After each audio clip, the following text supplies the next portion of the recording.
Nouveau bilan lecture et c'est parti. Comme toujours, on commence par le roman et j'avais envie de vous parler de Nos âmes consumées, édité aux éditions Comet, que j'ai lu récemment. Un titre qui mélange romance et enquête et que j'ai trouvé globalement très très bon. J'ai adoré l'enquête sur les différents meurtres et découvrir dans les yeux de nos personnages au fur et à mesure des événements qui se passaient. J'ai deviné la finalité, mais je pense qu'elle n'était pas si évidente que ça et que les lecteurs moins aguerris ne sauront pas forcément qui est le ou la coupable. Et j'ai beaucoup apprécié, j'ai trouvé que tout était très intéressant, j'ai plutôt globalement apprécié les personnages, même si la protagoniste c'est pas celle que j'ai préférée finalement. Juste mon bémol, ce sera qu'il y a un peu trop de romance pour moi, ce qui fait un peu de l'ombre à l'enquête. Vous me direz c'est normal, c'est avant tout des titres de romance édités chez cet éditeur, mais j'aurais souhaité un meilleur équilibre entre romance et enquête. Là la romance prenait un peu le pas et j'ai trouvé que parfois c'était un peu dommage à la lecture. On passe chez Pika avec le 6e volume de l'impératrice remariée. J'ai déjà lu la totalité de ce qui est disponible de ce webtoon sur l'application. C'est le seul que je lis en ligne et c'est mon webtoon préféré, un magnifique coup de cœur pour moi. Je continue de le redécouvrir avec ce format papier, c'est toujours autant un plaisir.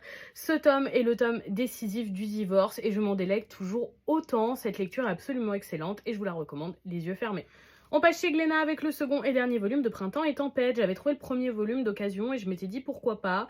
Il était assez banal, j'espérais un petit peu d'originalité dans cette suite et fin, mais ce ne sera pas le cas malheureusement. C'est un shoujo comme les autres, très oubliable. Si vous aimez les romans, ça vous plaira. Si comme moi vous cherchez celles qui ont quelque chose en plus, ce ne sera pas pour vous. On termine ce bilan avec les tomes 5 à 12 de Perfect World édité chez Akata qui me permettent de terminer ce titre. Et là, si vous cherchez une romance qui change, je trouve qu'on est en plein dedans.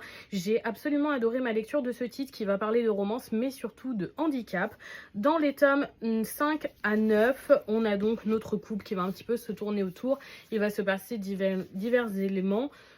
Surtout autour du handicap notamment qui va être abordé à de nombreuses reprises et avec beaucoup de pertinence et sans édulcorer. Je trouve que ça c'est vraiment agréable.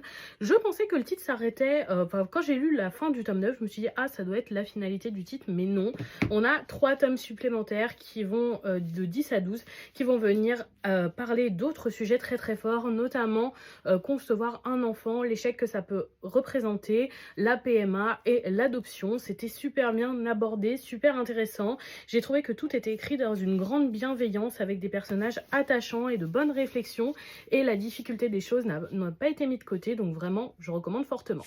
Et voilà pour ce bilan lecture. Dites-moi si vous avez lu ces titres et si certains vous tentent et je vous souhaite une bonne soirée tout le monde.